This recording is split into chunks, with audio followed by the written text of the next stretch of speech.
Hello YouTubers, Alaska Prepper here.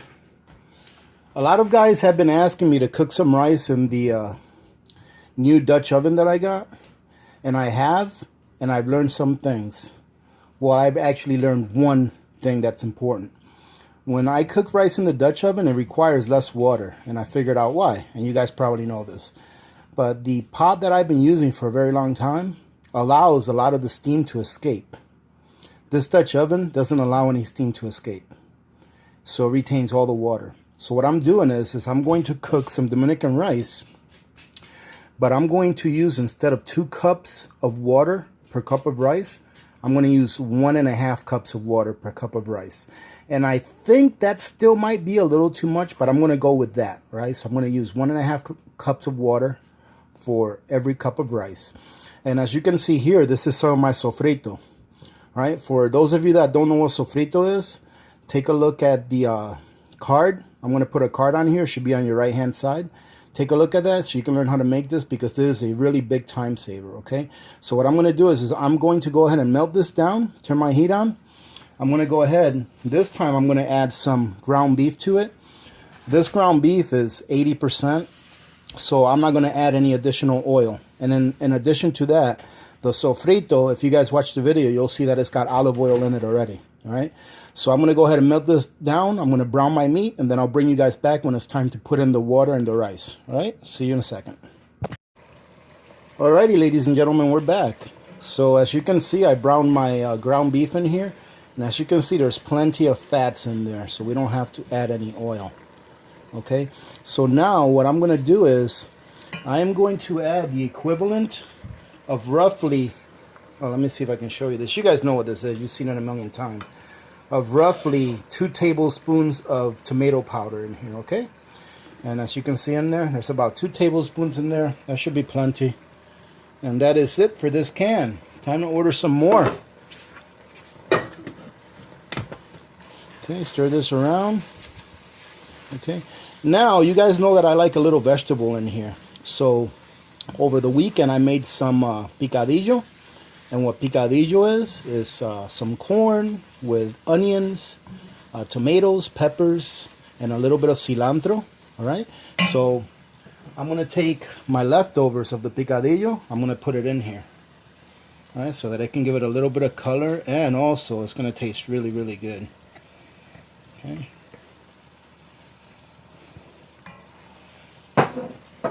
And the way I made that picadillo, ladies and gentlemen, like I said, the ingredients is corn, peppers, tomatoes, cilantro, onions, and the lemon of 1 whole lime with a little bit of salt. That's it. That's all that's in there.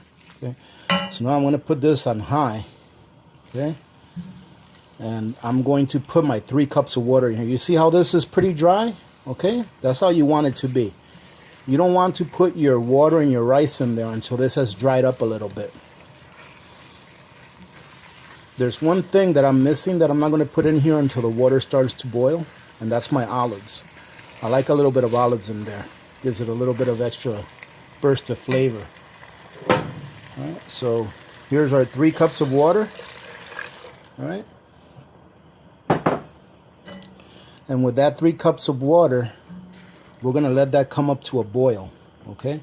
And I think I'll keep you guys here for that, because it shouldn't take too long for this to come up to a boil.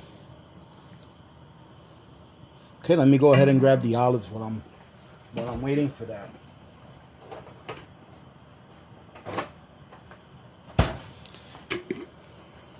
And the olives, ladies and gentlemen, is whatever you like. Okay?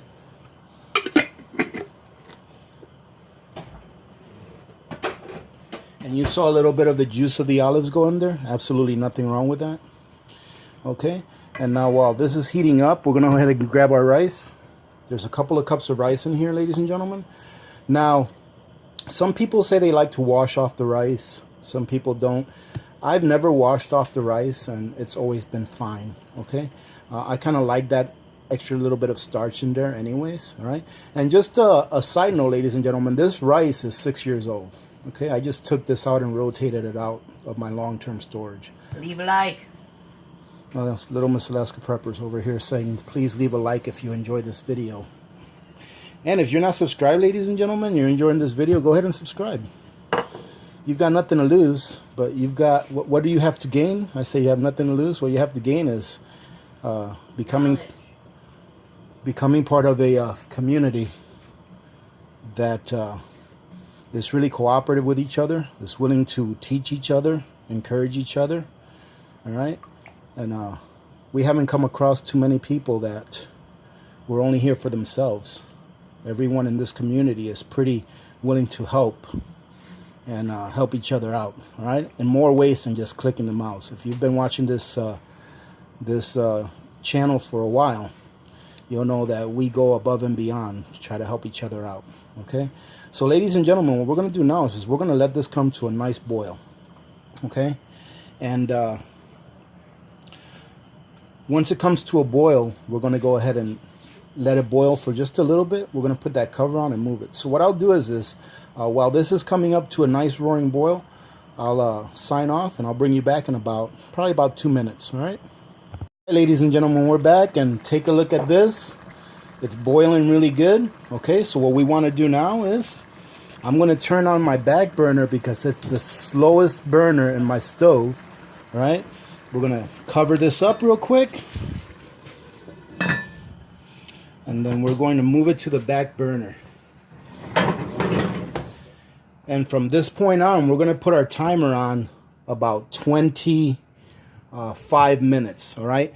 I usually go 2 or 3 minutes past, so I'll probably put it on about 28 minutes or so.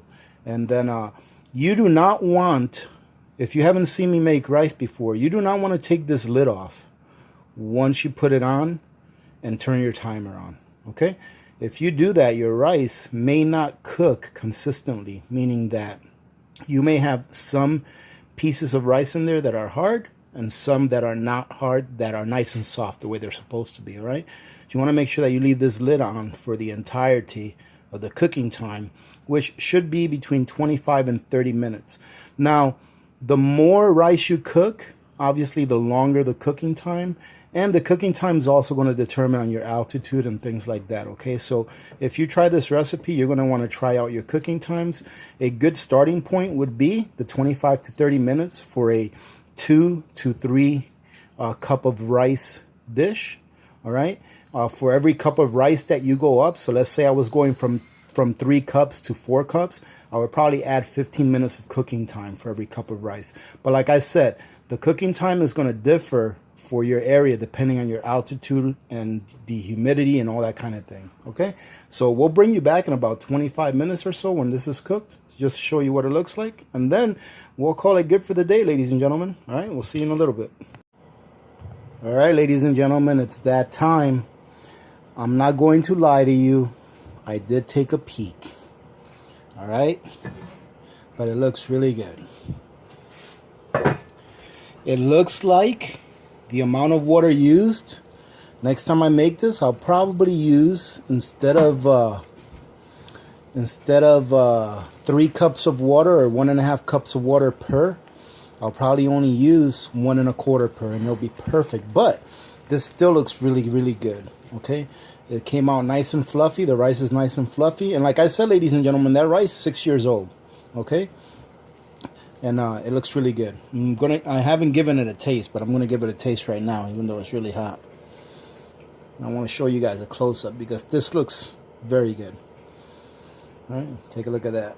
Can you guys see that? Let's see what it tastes like. I'm guessing that it tastes pretty good.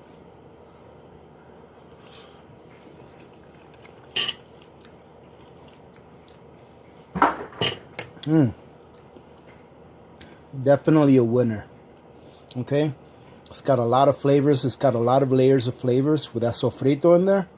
A lot of layers of flavors, right? And then in addition with the olives, with the picadillo that I put in there also. Outstanding, right? So ladies and gentlemen, there you go. I hope you give this a try. If you didn't have a pencil and a notepad with you, take it out, because you guys know that I don't like to put down recipes, all right? So it's I would say that this recipe is worth repeating and trying at home, because it's really, really good. And you don't need any more meat with this. You have got a meal in one pot right here. Okay, and from start to finish, you're looking at about, between prep time and cook time, you're looking at 45 minutes. Okay, so you can feed your entire family by making this meal in one pot in about 45 minutes from start to finish. And it's very tasty. Now, like I said, if you want that sofrito recipe, I do have a video on that, and you should see it on a card on the upper right hand corner. Other than that, ladies and gentlemen, I hope that you guys had a good day today, or I hope that you have a good day today. I'm making this video on Tuesday evening, so I hope that you had a good day today and that you have a good day today. All right, so ladies and gentlemen, let me not forget. I always forget to say this at the beginning of the video, that I have a Facebook account now, and I'm going to be leaving the link on a pinned comment for the next few videos so that you guys can take a look at it. And it will always be in my description also. Okay, so if you guys want to jump on over there so that you guys can share some pictures with us, or share, you know, some recipes with us, things like that. I guess Facebook is a pretty decent platform where we can actually share as a community, whereas in YouTube the best we could do is just leave comments. But I think Facebook will work out well for us to be able to share with each other within the community. All right, so having said that, ladies and gentlemen, thanks again for joining in today. I hope you guys give this a try. If you do, let us know how you like it. All right, and remember to be good to each other, because when good people do good things happen. Remember to reach one, teach one, and repeat. If we all did this, the world would be a better place, and you know that it will be a better place. Many blessings to all of you and your families. This is Alaska Prepper, and I'm out.